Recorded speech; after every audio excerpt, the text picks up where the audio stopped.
ఘన చరిత్ర కలిగినటువంటి తెలుగుదేశం పార్టీ ప్రస్థానంలో హిందూపురం అసెంబ్లీ నియోజకవర్గానికి ఒక ప్రత్యేకమైనటువంటి స్థానం ఉంది. తెలుగుదేశం పార్టీ ఆవిర్భవించిన నాటి నుంచి నేటి వరకు ఈ హిందూపురం అసెంబ్లీ నియోజకవర్గంలో జరిగినటువంటి అసెంబ్లీ ఎన్నికల్లో తెలుగుదేశం పార్టీ అభ్యర్థులు తప్ప ప్రత్యర్థులు గెలవలేదు అనడంలో ఎటువంటి అతిశయోక్తి లేదు.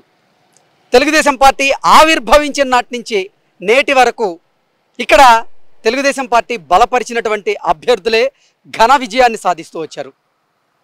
తెలుగు ప్రజల హృదయాల్లో చిరస్థాయిగా నిలిచిపోయినటువంటి మహానాయకుడు విశ్వవిఖ్యాత నట సార్వభౌమ నందమూరి తారక రామారావు గారు కూడా ఇదే అసెంబ్లీ నియోజకవర్గానికి గతంలో ప్రాతినిధ్యం వహించారు.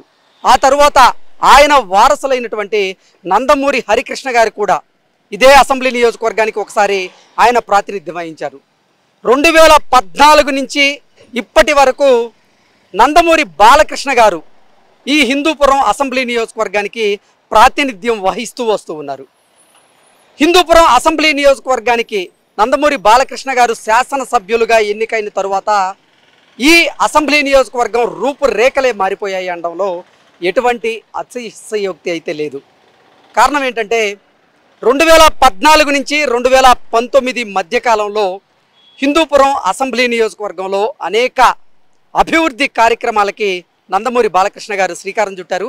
అందులో భాగంగానే ఈ పట్టణ ప్రజల దాహార్తిని తీర్చేందుకు 194 కోట్ల రూపాయల వ్యయంతో ఇక్కడ శాశ్వత మంచినీటి పరిష్కారాన్ని అందిస్తూ వాటర్ ట్రీట్మెంట్ ప్లాంట్ని ఆయన ఏర్పాటు చేయడం జరిగింది. అలాగే 24 కోట్ల రూపాయలు వెచ్చించి ఇక్కడ మార్కెట్కి నూతన భవన నిర్మాణాన్ని ఆయన చేయడం జరిగింది.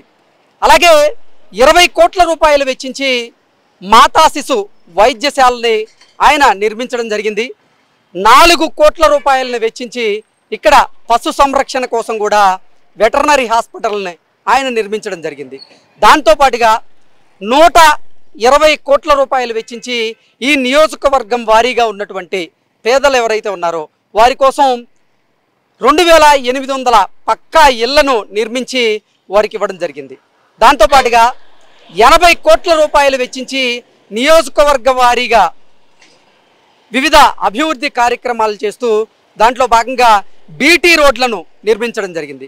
ఇక గ్రామాల్లో చూసుకున్నట్లయితే ఒక్కొక్క గ్రామంలో కూడా అక్కడ నీటి కోసం ట్యాంకర్లను ఏర్పాటు చేశారు. ఇలా నియోజకవర్గం వారీగా 18 కోట్ల రూపాయలు వెచ్చించి వివిధ గ్రామాల్లో వాటర్ ట్యాంకర్లను ఆయన ఏర్పాటు చేయడం జరిగింది.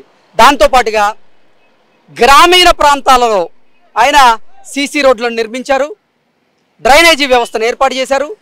దాంతోపాటుగా అక్కడ శాశ్వతమైనటువంటి తాగునీటి ఏర్పాట్లను కూడా ఆయన చేయడం జరిగింది. ఇవన్నిటితో పాటుగా దళిత సోదరుల విన్నపం మేరకు మున్సిపాలిటీలో ఆయన 1.5 కోటి వెచ్చించి అంబేద్కర్ భవనాన్ని ఆయన నిర్మించడం జరిగింది. అలాగే 2వ పట్టణ పోలీస్ స్టేషన్ దానికోసం స్థలాన్ని కేటాయించి 50 లక్షల రూపాయలు దానికి వెచ్చించి నూతన భవనాన్ని అయితే నిర్మించడం జరిగింది. అలా 1 కాదు 2 కాదు, నియోజకవర్గంలో 2014 నుంచి 2019 మధ్యకాలంలో ఎన్నో అభివృద్ధి కార్యక్రమాలు ఇక్కడ చోటు చేసుకున్నాయి.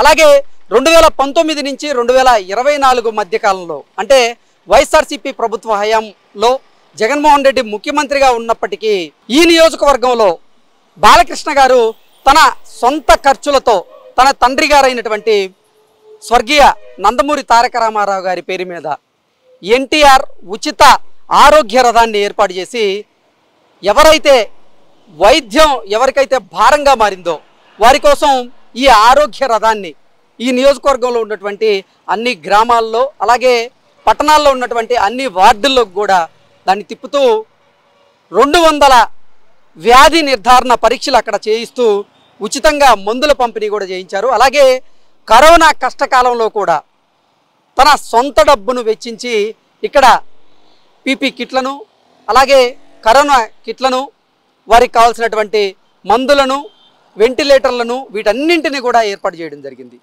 అలాగే మున్సిపాలిటీలో ఉన్నటువంటి ఈ ప్రభుత్వ ఆసుపత్రి ఏదైతే ఉందో ఆ ప్రభుత్వ ఆసుపత్రిలో 5 కోట్ల రూపాయలు వెచ్చించి డయాలసిస్ సెంటర్ని అయితే ఆయన ఏర్పాటు చేయడం జరిగింది. అంతకు ముందు వరకు ఇక్కడ ఎవరైతే కిడ్నీ వ్యాధిగ్రస్తులు ఉన్నారో వారు డయాలసిస్ చేయించుకునేందుకు బయటకు వెళ్ళి ఇబ్బందులు ఎదుర్కోవాల్సినటువంటి పరిస్థితి అయితే ఉండేది.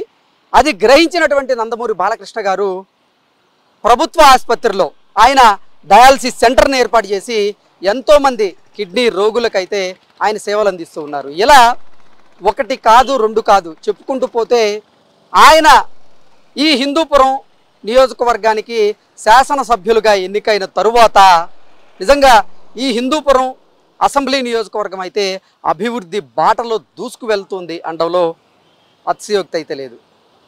ఇంత చేస్తున్నప్పటికీ వైఎస్ఆర్సీపీ నేత, వైఎస్ఆర్సీపీ అధికార ప్రతినిధి అయినటువంటి యాంకర్ శ్యామల గారు హిందూపురానికి వచ్చి బాలకృష్ణ గారి మీద అవాక్కులు చెవాక్కులు పేలుతూ అసలు నందమూరి బాలకృష్ణ గారు హిందూపురం అసెంబ్లీ నియోజకవర్గానికి ఎమ్మెల్యేగా ఉంటే ఎంత లేకపోతే ఎంత అంటూ ఆవిడ అనుచితమైనటువంటి వ్యాఖ్యలు చేసినటువంటి నేపథ్యంలో హిందూపురంలో ఉన్నటువంటి ప్రజలు అలాగే ఈ పట్టణంలో నివసిస్తున్నటువంటి ఎంతోమంది నిజంగా శ్యామల గారి వ్యాఖ్యలను అయితే ఖండిస్తూ ఉన్నారు. శ్యామల గారు, మీరు ఈ నియోజకవర్గంలో ఒకసారి పర్యటించి చూడండి. ఈ నియోజకవర్గంలో మాకు ఎటువంటి ఇబ్బందులు అయితే లేవు.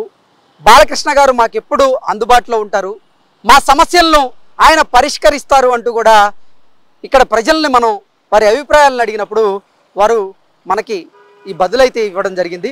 సో ఓవరాల్గా చూసుకున్నట్లయితే 2014 నుంచి 2019 మధ్యకాలంలో హిందూపూర్ అసెంబ్లీ నియోజకవర్గంలో ఎన్నో అభివృద్ధి కార్యక్రమాలకైతే బాలకృష్ణ గారు శ్రీకారం చుట్టారు. హంద్రీనీవా కాలువ దానికి సంబంధించి చంద్రబాబు గారితో మాట్లాడి చంద్రబాబు గారిని ఒప్పించి కొన్ని నిధులను అయితే ఇక్కడ మంజూరు చేయించుకున్నారు. దాంతోపాటుగా బీటీ రోడ్ల కోసం, రహదారుల నిర్మాణం కోసం ఇలా 1 కాదు 2 కాదు ఆయన ఈ నియోజకవర్గానికి శాసనసభ్యులుగా ఎన్నికైన తర్వాత ఈ నియోజకవర్గం మాత్రం అభివృద్ధి పదంలో దూసుకు వెళ్తుంది అనడంలో ఎటువంటి అతిశయోక్తి అయితే లేదు.